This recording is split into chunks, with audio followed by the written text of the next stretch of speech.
Bismillahirrahmanirrahim. Assalamualaikum sahabat. Jumpa lagi bersama saya Nur Muhammad Haris dalam channel Kopi Dakwah. Alhamdulillahirabbil alamin wassalatu wassalamu ala asrofil anbiya'i wal mursalin sayyidina wa maulana Muhammadin wa ala alihi wa sahbihi ajma'in. Amma ba'du. Kepada para sahabat yang saya hormati dimanapun berada, saya doakan semua aktivitasnya hari ini berjalan dengan lancar, pekerjaannya, tanggung jawabnya, semuanya diberikan kemudahan oleh Allah. Lebih-lebih umur kita, rezeki kita, pekerjaan kita, semuanya diberikan barokah oleh Allah Subhanahu wa Ta'ala. Baik sahabat, sebelum kita ngobrol santai seputar bagaimana sholat bisa khusyuk, sebelum kita mulai masuk pada pembahasan, mari kita berdoa bersama-sama, memohon kepada Allah, kepada Tuhan Yang Maha Esa.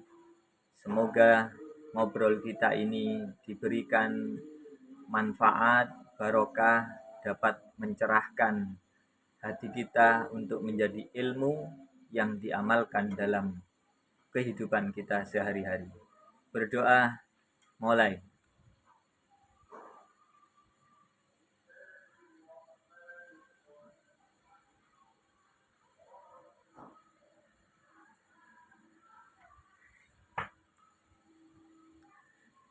Baik sahabat, kita sebagai orang muslim telah mengetahui bahwa sholat merupakan tiang agama. Karena sholat ini merupakan tiang agama, maka ketika kita menyia-nyiakan sholat kita, maka sama saja dengan kita merobohkan agama kita. Sahabat, bukan hanya persoalan kita memperkokoh sholat kita, tetapi bagi yang sudah bisa melaksanakan sholat secara rutin 5 waktu tanpa berlubang atau tanpa meninggalkan sholat yang 5 waktu, ada kalanya kita ini perlu meningkatkan kualitas sholat kita. Salah satunya adalah khusyuk di dalam menjalankan sholat. Sahabat dimanapun berada, khusyuk merupakan salah satu syarat ibadah itu bisa membuahkan ketenangan, membuahkan ketenteraman dan kenikmatan ketika kita menghadap kepada Allah. Baik sahabat, kita bahas mengenai khusyuk. Khosa'a yaksha'u khusyu'an. Kalimat khusyuk ini dalam arti bahasa adalah mempunyai pengertian tunduk atau mempunyai pengertian takluk atau ada pengertian menyerah.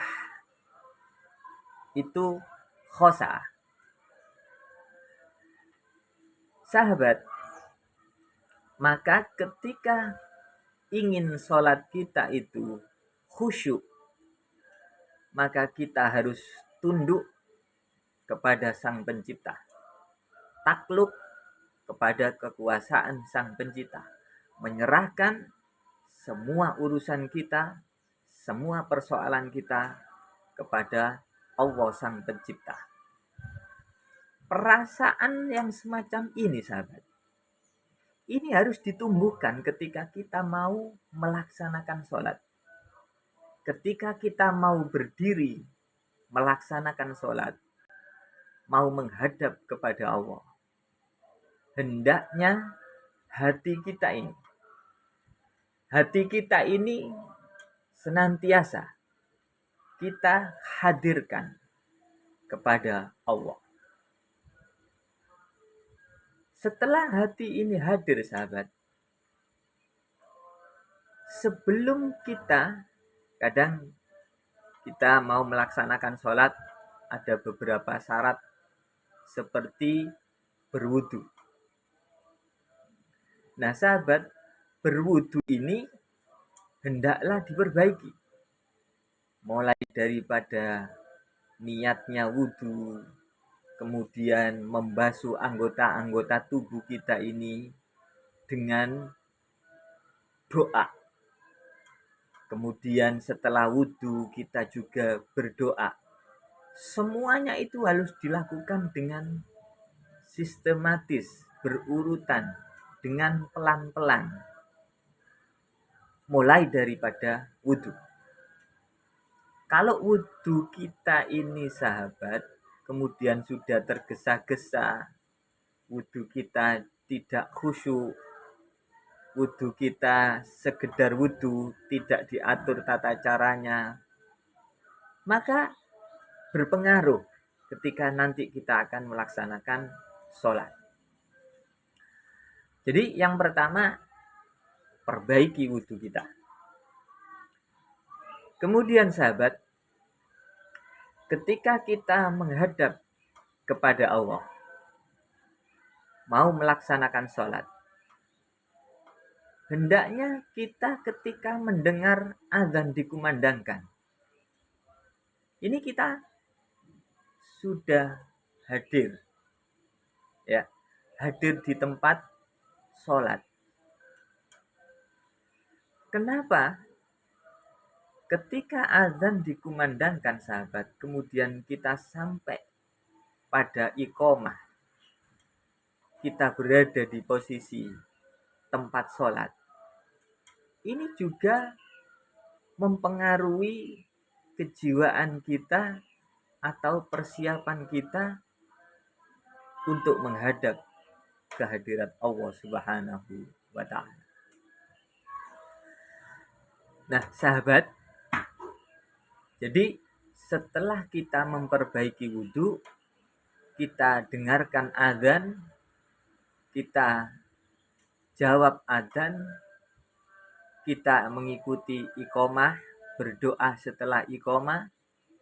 Ini salah satu hal-hal persiapan yang dipersiapkan bagi seseorang ketika ingin khusyuk di dalam sholat. Baik sahabat, kemudian halo Galing Raka Buming. Halo, selamat datang di channel Kopi Dakwah, Mas Galing. Semoga sehat selalu, Mas. Dilancarkan rezekinya, pekerjaannya dilancarkan, cita-cita dan tujuan hidupnya. Selamat datang sekali lagi saya ucapkan, Mas Galing. Saya lanjutkan yang ketiga. Yang ketiga, kita membaca doa setelah azan. Jadi ketika kita mau melaksanakan sholat, hendaknya kita sudah ada di tempat sholat, mendengarkan azan dengan sempurna, kemudian menjawab setelah selesai azan dengan doa. Kemudian bagaimana cara menghadirkan hati ini agar sholat kita itu khusyuk? Kita menghadapkan hati kita ke hadirat Allah ini dengan hati yang susah. Susah luar biasa. Susah yang bagaimana? Susah bagaimana kita itu menata diri kita itu bisa hadir di hadirat Allah Subhanahu wa ta'ala. Maka sekali lagi sahabat, ketika tidak menjamin orang itu kemudian umurnya sudah tua atau bahkan sudah melakukan sholat sejak kecil, kemudian tidak jadi jaminan dia semakin tua kemudian sholatnya sudah bisa khusyuk. Ini tidak jadi jaminan sahabat umur itu. Tetapi adalah pembiasaan kita. Tadi saya katakan mulai bagaimana cara dia berwudu, tumak ninanya berwudu, doa-doa wudu, doa setelah selesai wudu dan lain sebagainya. Ini semua dilakukan dengan penuh dengan khusyuk. Kemudian dia hadir, ya, dia hadir di tempat sholat sebelum iqomah dikumandangkan, dia mendengar adzan, menjawab adzan dan berdoa setelah adzan. Persiapan-persiapan semacam ini sahabat, ini sama dengan mempersiapkan diri kita. Wassalamualaikum warahmatullahi wabarakatuh. BSK Nanda Finland, selamat datang di channel Kopi Dakwah. Semoga sehat selalu, barokah rezekinya, pekerjaannya barokah, umurnya, dan dimudahkan segala urusannya. Selamat datang saya ucapkan sekali lagi. Baik, kita kembali kepada bagaimana menghadirkan hati. Kemudian yang ketiga adalah berdoa antara azan dan iqomah. Mas Sauki Kacong, wassalamualaikum warahmatullahi wabarakatuh. Selamat datang di channel Kopi Dakwah Mas. Kita lagi ngobrol mengenai bagaimana sholat itu bisa khusyuk. Kadang kita itu ketika sholatnya tidak khusyuk, ibadahnya tidak semangat. Jadi mari kita biasakan bagaimana membentuk sholat itu bisa khusyuk, sehingga sholat itu merupakan sebuah kenikmatan, bukan hanya sekedar kewajiban yang digugurkan, tetapi merupakan sebuah kebutuhan yang bisa membawa kenikmatan. Kemudian selanjutnya adalah kita menggunakan pakaian yang bersih dan suci tentunya. Kadang kita, mohon maaf, kita habis bermain, kita habis bekerja, kita habis di warung atau habis aktivitas. Kadang ketika kita sholat, itu bajunya ya itu terus. Kadang habis kerja mungkin kena kotoran dan lain sebagainya, itu berpengaruh terhadap kejiwaan kita atau terhadap hati kita. Kenapa? Karena menghadap Allah yang agung itu tidak hanya pakaian, tetapi tubuh pun harus dibersihkan. Maka dari itu ada kita perintah untuk berwudu itu. Pakaian juga harus bersih, dan usahakan pakaian itu tidak bercorak macam-macam. Kadang kita, mohon maaf, kita sholat pakai kaos, katakan pakai kaos, kemudian kaosnya itu bertuliskan misalnya coblosan tentang pemilu, pilihlah saya, kalau saya dipilih, kalau jadi nanti masjidnya saya bangun. Kadang itu di punggung, dan itu dibaca sama orang yang di belakangnya, padahal dia lagi sholat. Ini karena apa? Karena tidak khusyuk sholatnya. Nah, khusyuk itu juga bisa diartikan la ya'rifu yaminan wala shimalan. Tidak tahu kanan kiri kita itu ada apa, tidak tahu. Karena apa? Hatinya khudur kepada Allah. Nah, ini perlu pembiasaan, mulai dari wudu, mulai dari pakaian yang bersih dan suci, mulai ketika kita menjawab adzan, ketika kita menjawab iqomah, berdoa setelah iqomah, berdoa setelah adzan, dan berdoa antara adzan dan iqomah. Ini semua adalah dalam rangka persiapan-persiapan kita untuk menghadap kehadirat Allah. Ini yang harus diperhatikan. Kemudian selanjutnya kita segera menuju masjid. Jadi kadang, mohon maaf, kita itu kadang datangnya sudah agak telat. Ya. Jadi ketika kita datang telat ke tempat sholat, itu biasanya agak tergesa-gesa. Kadang nafas saja masih ngos-ngosan, tersengal-sengal, kemudian langsung bertakbir. Kita tidak khusyuk. Karena apa? Fisik kita belum disiapkan. Jadi usahakan ketika datang ke masjid atau ke musola atau ke tempat sholat, itu jangan tergesa-gesa. Ketika kita tergesa-gesa hadir di tempat sholat, maka hal itu sangat berpengaruh terhadap kekhusyuan, kehadiran hati kita, kehadirat Allah Subhanahu wa Ta'ala. Sahabat, kemudian selanjutnya bahwa makna daripada khusyuk itu sendiri adalah al-khudu. Al-khudu itu hati kita itu terasa apa ya, ketika kita mau menghadap kehadirat Allah itu kita merasa betul-betul. Istilahnya orang Jawa DP, menangis hatinya itu. Kenapa?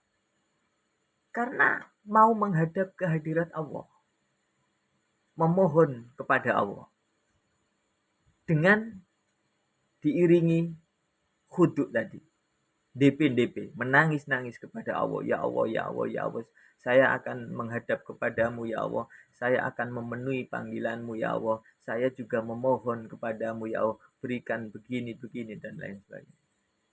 Ini makna daripada khusyuk, sahabat. Tidak hanya menghadirkan hati dengan khuduk tadi, tetapi juga watadallul. Kita itu ketika sudah persiapan kehadirat Allah, sudah mau takbir, ya, dengan persiapan yang panjang tadi, mulai dari wudhu, mulai adzan iqomah, mulai berdoa antara adzan dan iqomah, kemudian menata pakaian kita yang bersih, yang suci, lebih-lebih dikasih minyak wangi dan lain sebagainya.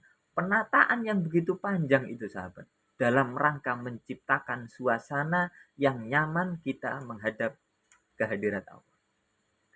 Kemudian makna daripada khusyuk itu sendiri juga watadzallul. Ketika mau menghadap kehadirat Allah, sahabat, kita itu merasa diri kita itu hina banget. Kita ingat dosa-dosa kita ingat banyak kesalahan kita ingat banyak mengecewakan orang lain, kita ingat sangat banyak berdosa kepada orang tua kita, kepada siapapun. Kita pokoknya merasa hina karena banyak dosa. Nah, perasaan-perasaan yang dihadirkan, merasa hina di hadapan Allah Subhanahu wa Ta'ala ini, sahabat, ini merupakan titik kunci bagaimana hati kita ini bisa hadir di hadapan Allah Subhanahu wa Ta'ala.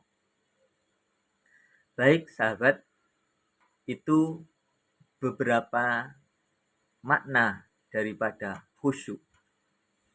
Kemudian tempatnya khusyuk itu di mana, sahabat? Wa mahalluhu al-qalbu. Tempatnya itu ada di dalam hati kita. Jadi tempat khusyuk itu ada di dalam hati kita. Nah, sahabat, ketika hati ini sudah bisa khusyuk,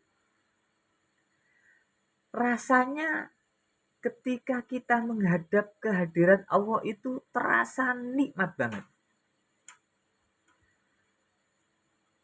Kanan kiri kita tidak tahu kita ada apa kan, saking asyiknya kita itu menghadirkan hati kita ke hadirat Allah Subhanahu wa Ta'ala. Nah, salah satu cara lagi, sahabat, pandangan mata kita ini, ya, ketika dalam sholat ini tertuju pada tempat sujud kita, tidak bertumpu atau tertuju kepada selain tempat sujud kita. Mohon maaf, sahabat, ketika kita tidak khusyuk, kadang sebelah rame atau sebelah ada orang lalu lalang, itu saja mata kita sudah melirik-melirik. Kenapa? Hatinya tidak bisa khusyuk, hatinya tidak tertata, hatinya tidak dihadirkan kehadirat Allah. Dia tidak merasa dirinya di hadapan Allah itu hina. Merasa dia kaya, merasa dia seorang pejabat. Mohon maaf sahabat. Ibarat orang naik gunung sahabat. Ketika naik gunung, kemudian dia bawa beban berat di punggungnya ini. Jangankan dia sampai ke puncak gunung. Bisa-bisa dia terjatuh dan binasa. Kenapa? Wong naik gunung itu sudah luar biasa beratnya kok bawa barang-barang berat di punggungnya.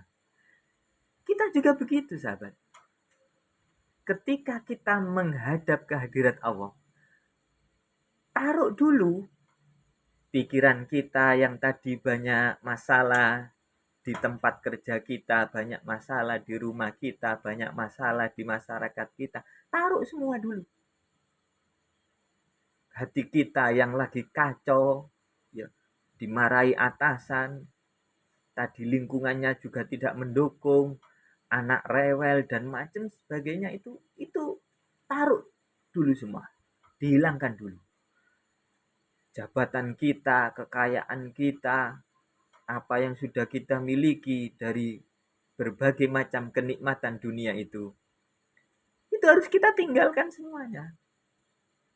Muzayana Bubur, selamat datang Mbak Muzayana, semoga sehat selalu Mbak, diberikan barokah umurnya, rezekinya, pekerjaannya, dan anak keturunannya.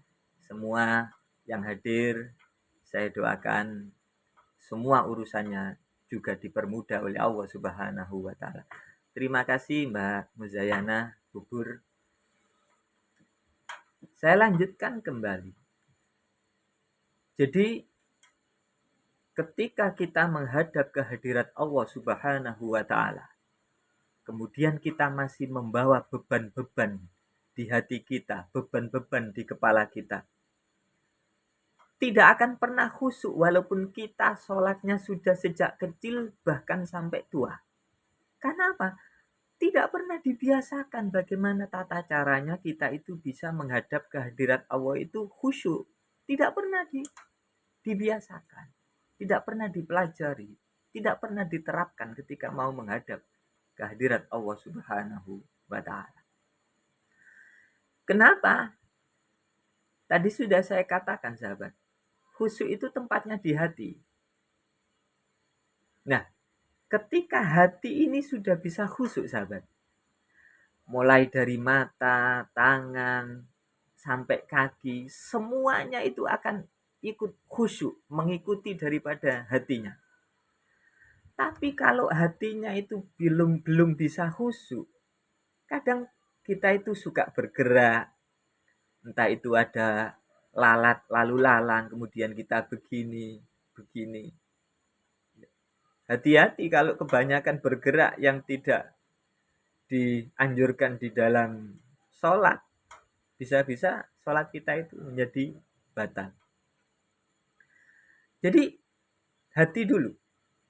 Kalau hati ini kita tata, kita persiapkan betul, insya Allah mulai sekujur tubuhnya, ujung rambut sampai ujung kaki kita, semuanya ikut khudu, hadir, khudurul qalbi ma'allah. Jadi semuanya ikut hadir di hadapan Allah Subhanahu wa Ta'ala. Nah kemudian sahabat, digambarkan oleh Rasulullah Shallallahu Alaihi Wasallam bagaimana kembali kita bisa khusyuk di dalam sholat. Salah satunya adalah kita mengikuti dawuhnya Kanjeng Nabi, anta budawaha ka'annaka tarahu fa illam takun tarahu fa innahu yaroka. Apa maksudnya? Bahwa ketika kita itu mau sholat, mau menghadap kehadirat Allah, itu kita seakan-akan melihat yang kita sembah, melihat siapa yang kita hadapi. Hadirkan hati. Bil basiroh, dengan penglihatan hati. Bahwa betul-betul kita menghadap yang menciptakan kita, yang menghidupi kita, yang memberikan segala sesuatu yang kita butuhkan. Kita mau menghadap zat yang begitu agung. Ini kita hadirkan di hati kita, bahwa kita melihat Allah. Kita sedang menghadap kepada Allah yang menciptakan kita, yang menghidupi kita, yang memenuhi seluruh hajat kebutuhan kita. Bayangkan coba, kalau itu senantiasa dibiasakan hatinya selalu merenungkan hal-hal semacam itu sebelum kita melakukan sholat, insya Allah lambat laun sholat kita akan terasa nikmat karena hati kita bisa khusyuk kehadirat Allah Subhanahu wa Ta'ala. Sahabat, tidak cukup hanya itu, banyak tata caranya sahabat. Lah, ketika kita ini tidak bisa melihat Allah, merasa melihat Allah, kita kembalikan. Fa illam takun tarahu fa innahu yaraka. Kita yakin bahwa Allah melihat kita. Kalau kita tidak bisa melihat Allah, kita yakinkan di dalam hati kita bahwa Allah melihat kita yang sedang menghadap kepadanya, yang sedang hudur di hadapannya. Ini dihadirkan sahabat.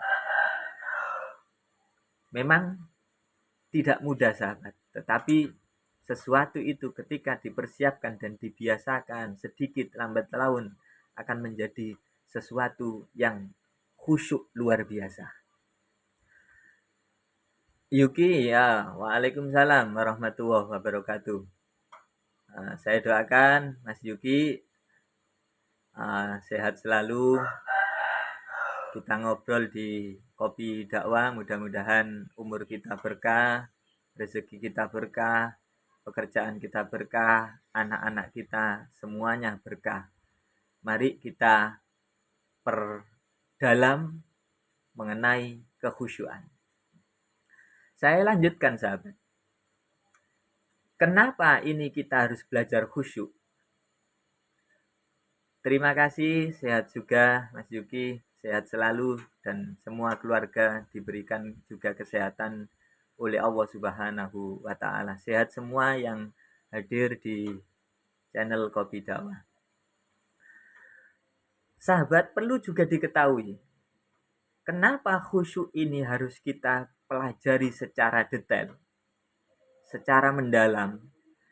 Karena awalu syai'in yurfa'u min hadil ummati al-khusyu'u hatta la tara fiha khasyian.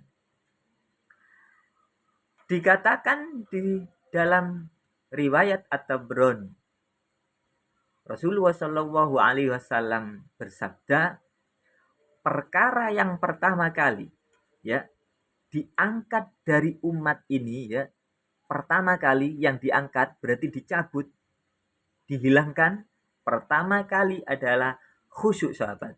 Coba bayangkan. Maka banyak hari ini sahabat orang-orang sholat hanya ingin menggugurkan kewajiban saja. Tidak peduli dia bisa khusyuk atau tidak, yang penting saya menunaikan kewajiban. Jangan sahabat. Ayo diperbaiki sholat. Insya Allah ketika kita ini memperbaiki sholat kita, pekerjaan kita, kehidupan kita, bidang-bidang yang kita geluti, semuanya insya Allah akan dipermudah oleh Allah. Kenapa sahabat? Karena kita memperbaiki sholat kita. Kita ingat juga sabda Rasulullah bahwa besok itu amal yang pertama kali sahabat, yang diperhitungkan, yang dihitung, yang dihisab oleh Allah di hari kiamat. Sholat kita, bukan yang lain. Pertama kali sahabat, yang dihisab itu sholat kita. Maka sholat itu menjadi tolak ukur kita, bagaimana kita menjalin hubungan kehadirat Allah Subhanahu wa Ta'ala. Sahabat, jika sholat kita itu dipandang oleh Allah baik, maka insya Allah seluruh amal-amal kita itu dianggap baik oleh Allah. Ini kehebatannya sholat, sahabat. Maka ayo kita bersama-sama saling belajar untuk memperbaiki sholat kita, bagaimana bisa khusyuk. Nah, kemudian sahabat, tadi sudah saya katakan, sebelum khusyuk ini diangkat, dihilangkan oleh Allah dari tengah-tengah kehidupan kita ini, sehingga orang sholat hanya memenuhi kewajibannya saja, tetapi tidak bisa memberikan bekas di dalam hatinya untuk bagaimana sholat itu bisa tanha anil faksha wal mungkar. Coba sekarang dilihat saja sahabat, di tengah zaman yang era digitalisasi ini, kita melihat begitu banyak orang melakukan acara-acara keagamaan, seremonial keagamaan yang luar biasa. Tapi karena hatinya itu tidak bisa khusyuk kehadirat Allah, amal-amal itu tidak memberikan bekas, tidak memberikan buah, yang mana bisa mencegah dari perbuatan yang dilarang oleh Allah. Pandemi Sentrum. Assalamualaikum Ustadz. Waalaikumsalam warahmatullahi wabarakatuh. Selamat datang Pandemi Sentrum. Saya doakan semuanya sehat walafiat, barokah rezeki, barokah pekerjaan, barokah umurnya, dan anak keluarganya semuanya diberikan barokah oleh Allah. Saya lanjutkan sahabat. Jadi sebelum khusyuk ini diangkat oleh Allah, sehingga orang sholat itu kayak olahraga saja. Kenapa? Tidak memberikan bekas apa-apa. Kalau orang olahraga masih mending sahabat, bisa badannya sehat. Tapi ini sholat. Jadi banyak orang melakukan sholat, banyak orang melakukan sholat bahkan setiap hari full 5 kali, 5 waktu. Tetapi apa? Dalam praktek sehari-hari, sholatnya itu tidak bisa mencegah dia itu dari perbuatan bohong, menipu, berghibah, ya, mencederai orang lain, merampas hak-hak orang lain. Ini belum bisa. Kenapa? Salah satunya tadi itu, sahabat. Kita belum bisa khusyuk sholatnya. Sehingga apa? Tidak bisa memberikan buah. Kalau orang, ibarat orang bepergian sahabat, bepergian pulang tidak bawa oleh-oleh, rasanya tidak enak. Sholat juga begitu. Kalau habis menghadap ke hadirat Allah, nggak bawa oleh-oleh, itu juga nggak enak, sahabat. Tapi berhubung kita itu kita biarkan, ya, kenapa kita tidak bisa khusyuk dalam sholat? Kemudian kita ini tidak merasa sedih, tidak merasa susah, tidak merasa gelisah. Kita biasa-biasa saja. Padahal mohon maaf, sahabat, ketika orang sholat menghadap ke hadirat Allah, tidak bisa khusyuk, itu sebenarnya juga penyakit hati. Dan yang namanya penyakit, sahabat, cepat-cepat diobati, cepat-cepat dicarikan obat. Kenapa? Ketika dibiarkan, bahaya, sahabat. Kenapa bahaya? Iya, saya tadi katakan tidak menjamin orang mulai kecil sholat, kemudian sampai tua dia sholat, kemudian dia bisa khusyuk, tidak menjadi jaminan, sahabat. Saya mau tanya, bagaimana kita saat sholat untuk menghadirkan Allah secara fokus tanpa pikiran yang liar kesana kemari, kesana sini. Oh ya, tadi di awal sudah saya singgung bagaimana kita itu hatinya itu fokus. Ya. Itu pertama tadi. Pertama, mulai dari wudhu. Sempurnakan wudhunya. Perbaiki wudhunya. Bagaimana doa sebelum wudhu, bagaimana doa membasuh anggota wudhu, bagaimana kita berdoa setelah wudhu, itu mulai dari wudhu. Kita persiapan. Kemudian hadir di tempat sholat, atau di masjid atau di musola atau di rumah dimanapun, itu usahakan tepat waktu. Itu salah satu kita bisa fokus. Kita hadir ke masjid atau ke tempat sholat tidak tergesa-gesa. Ketika tergesa-gesa, sangat sulit sahabat untuk kita bisa fokus. Karena apa? Fisik kita tidak siap. Fisik saja tidak siap. Maka semuanya akan kacau. Kemudian kita cara menghadirkan diri kita ke hadirat Allah Subhanahu wa taala, kita merasa banyak dosa. Ya Allah, saya pernah melakukan dosa begini. Ya Allah, saya pernah melukai hati orang tua saya, melukai teman-teman saya. Ya Allah, saya selama hidup ini Engkau berikan kesempatan yang begitu banyak, tetapi dosa saya semakin menumpuk, ya Allah. Diingat dosa-dosa kita ini.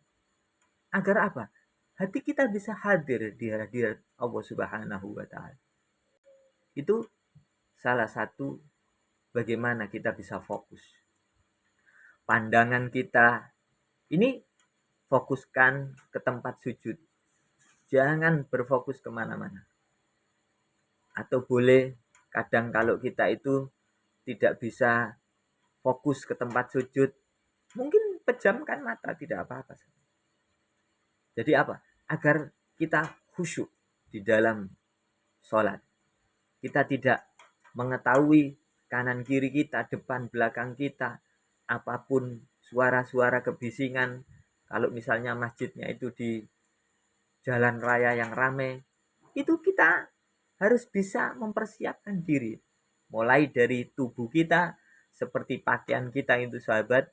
Ya, saya ingatkan tadi, jangan ke tempat sholat, pakaiannya banyak tulisannya, sehingga juga mengganggu fokus jamaah yang lain. Karena ketika orang itu tidak mesti kemudian pandangannya ke tempat sujud, kadang memandang ke punggung kita. Nah, naudzubillah, punggung kita ternyata tulisannya lucu-lucu. Ini juga mengganggu kekhusyuan sholat orang lain, sahabat. Jadi usahakan pakaiannya bersih, suci, ya. Usahakan pakaian itu adalah khusus, kalau bisa khusus untuk sholat. Kalau memang tidak bisa, tidak apa-apa sahabat. Yang terpenting adalah pakaian kita itu warnanya juga ya tidak bermacam-macam. Itu fleksibel sahabat. Kalau masalah pakaian, yang terpenting adalah bersih dan suci dan tidak ada tulisan-tulisan yang bisa mengganggu fokus jamaah yang lain. Baik sahabat, kemudian salah satu lagi cara menghadirkan hati kita itu bisa khusyuk, khudur ke hadirat Allah. Kita merasa dilihat oleh Allah. Atau kita melihat Allah. Kalau kita tidak bisa melihat Allah sahabat, kita merasa bahwa diri kita selalu dilihat oleh Allah. Perasaan-perasaan yang kita hadirkan semacam ini dalam hati kita, ini sangat membantu, mempengaruhi hati kita untuk bisa hadir di hadirat Allah Subhanahu wa taala.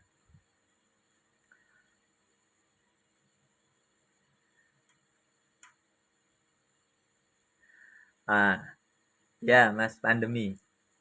Tadi saya katakan, jadi kalau kita dengan membuka mata belum bisa khusyuk, ya, padahal kita sudah melakukan serangkaian tata cara untuk mencapai kekhusyuan itu, tidak apa-apa, pejamkan mata saja. Dipejamkan mata agar kita tidak melihat karpet tadi itu. Karena memang tingkatan orang itu berbeda-beda. Ya, ada yang sudah bisa khusyuk, ada yang masih belajar khusyuk, ada yang masih belajar sholat, macam-macam sahabat. Jadi tingkatan orang itu berbeda-beda. Jadi bagaimana itu kita sikapi secara personal kita. Oh, saya masih belum bisa khusyuk. Karena apa? Sajadahnya ada warna-warna yang macam-macam, hijau, merah, dan lain sebagainya. Ini pejamkan saja matanya. Kalau menjamkan mata masih belum bisa khusyuk, barangkali hati kita tadi masih ingat, pekerjaan kita masih taruh di hati, masalah kita tadi masih ada di pikiran kita. Semuanya itu sebelum sholat dibuang semuanya, ditaruh. Jangan pernah kita menghadap ke hadirat Allah, beban-beban dunia masih ada di dalam pikiran dan hati kita. Kenapa? Sampai kapanpun kalau kita menghadap ke hadirat Allah tidak kita lepas, dari hati kita lepas pangkat kita, dari hati kita lepas jabatan kita, segala hal yang berbau duniawiyah kita tanggalkan ketika kita mau menghadap kehadirat Allah Subhanahu wa taala. Baik, Mas Pandemi, sebenarnya persoalan nanti ketika kita terpejam, kemudian gelap suasananya, pandangan kita gelap, jadi Allah itu kayak disamakan dengan sesuatu yang gelap. Itu sebenarnya kembali kepada diri kita masing-masing. Ketika kita sudah memejamkan mata, hati ini sahabat, hati ini yang menjadi fokus dari, karena khusyuk itu tempatnya di sini sahabat, di dalam hati. Kalau hati kita itu sudah hadir, sebenarnya walaupun kita terpejam, persoalan terpejam atau tidak terpejam, kalau hati kita itu sudah tertata melalui serangkaian tata cara khusyuk yang sudah saya sebutkan tadi berulang-ulang, sebenarnya tidak ada persoalan. Maka saya katakan bahwa kembali kepada kita, seberapa sungguh-sungguh kita di dalam menerapkan tata cara khusyuk di dalam sholat kita sahabat. Jadi, berarti saya ini masih jauh dari kata khusyuk. Berarti harus saya lebih sungguh-sungguh lagi untuk apa? Belajar khusyuk. Itu harus begitu. Jadi beberapa metode dicoba lagi, dan dibiasakan terus berulang-ulang bagaimana supaya hati ini sudah bisa lebih khusyuk. Itu Mas Pandemi ya. Kemudian jangan lupa ketika kita mau sholat, sudah mau takbir, kita membaca ta'awudz. A'udzubillahi minasyaitonirrajim. Karena walaupun kita sedang sholat, ada setan-setan yang membisikkan ke dalam hati kita. Maka kita diperintahkan membaca ta'awudz dan surat An-Nas, Qul a'udzu birabbin nas. Kenapa? Agar bisikan-bisikan daripada setan itu bisa dijauhkan oleh Allah dari dalam hati kita. Kemudian agar kita bisa khusyuk sahabat, ada keinginan kuat, niat yang kuat betul, niat yang kokoh. Kayak opo nek cara wong Jawa, ya opo aku iso khusyuk. Bagaimana caranya saya harus bisa khusyuk? Ada tekad bulat, tekad yang kuat di dalam hatinya untuk bisa khusyuk ketika sedang berhadapan dengan Allah.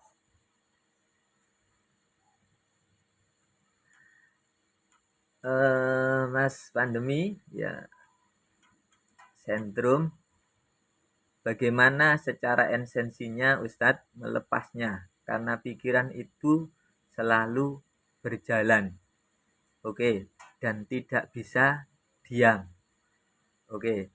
Bahkan jika saya menyebutnya, yang sering hadir huruf hijaiyah, yaitu alif, lam, ha. Berarti saya dosa ya Pak Ustaz? Tidak. Kita sudah bisa menghadirkan atau kita sudah melaksanakan kewajiban kita sebagai kaum muslim untuk sholat, itu sudah menghapus dosa-dosa kita, terutama dosa-dosa yang kecil. Jadi ketika kita berwudu, itu sebenarnya sudah kita menggugurkan dosa-dosa kita. Hanya persoalannya ketika pikiran kita itu tidak bisa fokus. Kenapa? Ya contoh misalnya kita baca Fatihah. Kita baca Fatihah mulai dari misalnya menyebut basmalah, Bismillahirrahmanirrahim. Itu hati kita ngomong, ya Allah, dengan menyebut asmamu yang maha pengasih lagi maha penyayang, atau dengan berkah asmamu ya Allah yang maha pengasih dan penyayang, itu dihadirkan di dalam hati. Agar apa?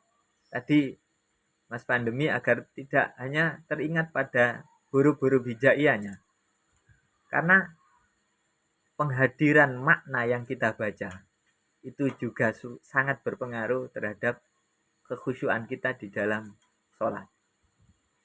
Jadi sebelum kita sholat atau sebelum kita melakukan ibadah, kita harus tahu dulu arti-arti yang dibaca di dalam sholat.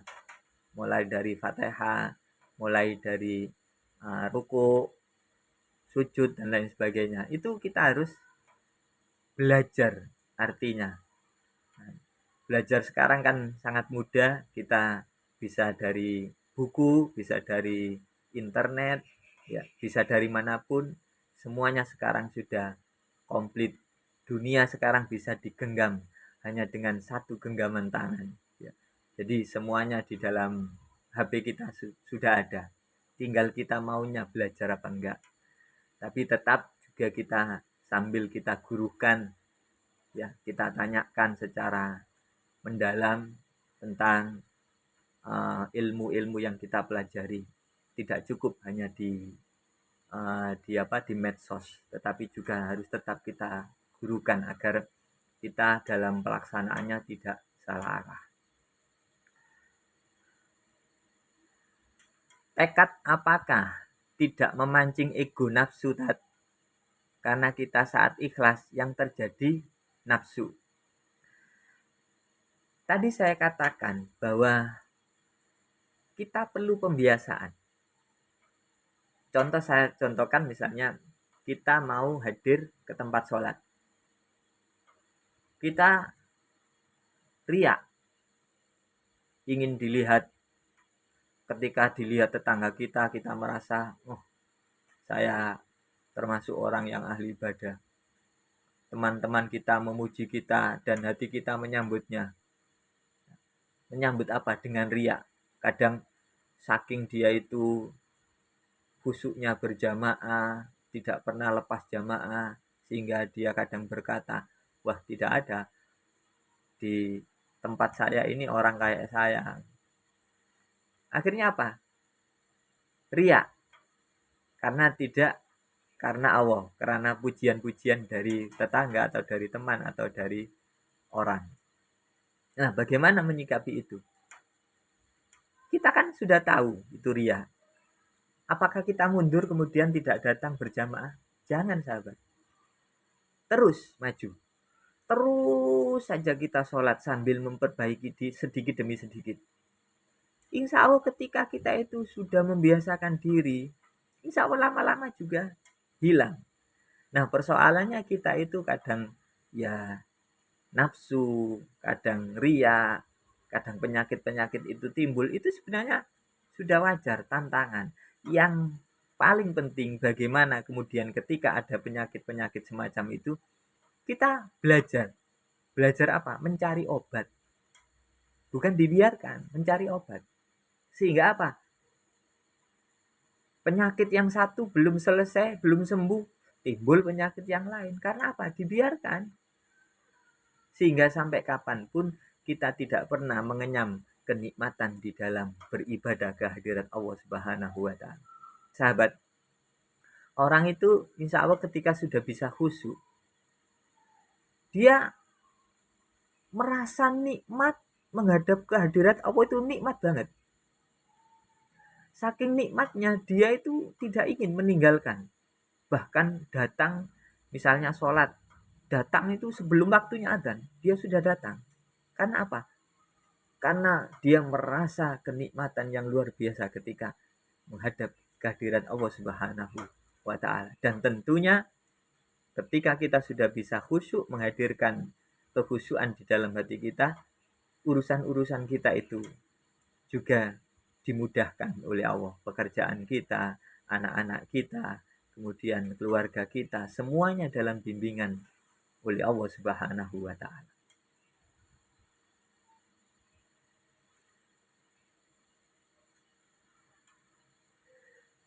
itu ada ilmu yang mengatakan Allah itu duduk di arsy. Kok Allah dikondisikan seperti itu ya? Lalu Allah menghadap kemana? Dan jika ada di arsy sana, jadi bagaimana rumah Allah yang dikatakan masjid tersebut? Di dalam dalil-dalil itu dikatakan bahwa Allah itu tidak bertempat sebenarnya. Wallahu a'lam.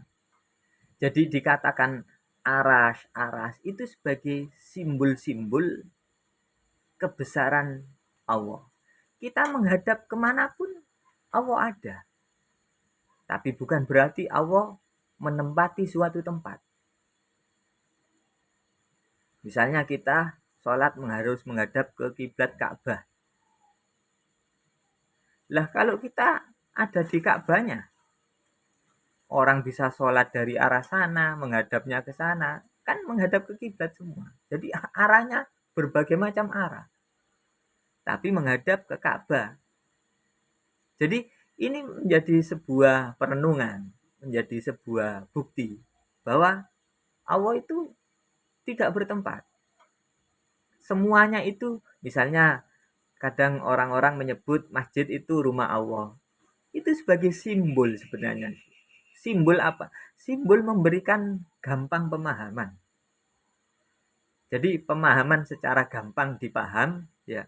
Itu semacam itu. Maka diciptakan simbol-simbol kayak masjid itu rumah Allah, kayak Ka'bah itu Baitullah dan lain sebagainya. Itu sebenarnya hanya sebagai simbol-simbol bagaimana kita itu menghadirkan Allah itu di tempat-tempat yang dikhususkan atau disakralkan sebagai tempat ibadah. Jadi saya katakan sekali lagi itu hanya sebagai simbol-simbol untuk memahamkan lebih mudah kepada orang-orang awam itu tentang ya kedudukan Allah, ya, tentang keberadaan daripada Sang Pencipta. Baik, kita lanjutkan sesi yang terakhir, yaitu tadi saya katakan ada niat yang kokoh, niat yang sungguh-sungguh. Kemudian kita tidak lupa sahabat, ketika mau sholat, kita berdoa. Doa minta khusyuk. Bagaimana doa minta khusyuk? Allahumma a'inni ala dzikrika wa syukrika wa husni ibadatik. Ya Allah, semoga engkau memberi pertolongan kepadaku atau kepada kami untuk bisa selalu mengingatmu ya Allah. Dan bersyukur kepadamu ya Allah. Dan beribadah secara baik kepadamu ya Allah. Itu salah satu doa bagaimana kita itu bisa khusyuk ketika menghadap kehadirat Allah. Atau bisa doa yang lain, misalnya Allahumma rzuqna tuma'ninata wal khusyu'a. Allahumma rzuqna al khusyu'a fi sholatina. Bisa saja memakai doa-doa yang lain yang memohon untuk selalu ingat dan diberikan tumaknina, diberikan kekhusyuan di dalam melaksanakan sholat kita. Baik sahabat,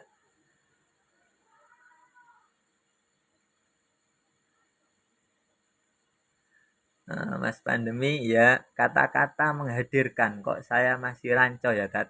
Berarti kita semuanya semau-maunya, bukannya tanpa kita minta dia hadir. Lah memang bukan persoalan rancu. Kita itu sebenarnya diperintah. Bahkan ketika kita dalam doa saja, misalnya ini, dalam doa, kita disuruh sama Allah doa yang banyak, ya, minta yang banyak. Apa yang menjadi hartanya Allah tidak berkurang. Kamu ambili orang satu dunia tidak berkurang. Itu hebatnya apa yang dimiliki oleh Allah itu. Malah disuruh minta. Kalau kita tidak minta, malah kita dicap oleh Allah sombong kamu. Nah ini tidak boleh. Bukan persoalan kita menghadirkan itu ranco. Kita itu sholat itu membangun. Coro orang di kehidupan nyata itu silaturahim. Semakin banyak dia silaturahim, semakin dekat hubungannya itu. Semakin kenal dia. Kenal bagaimana watak-watuk wahingnya atau perilakunya. Semakin dia mengenal.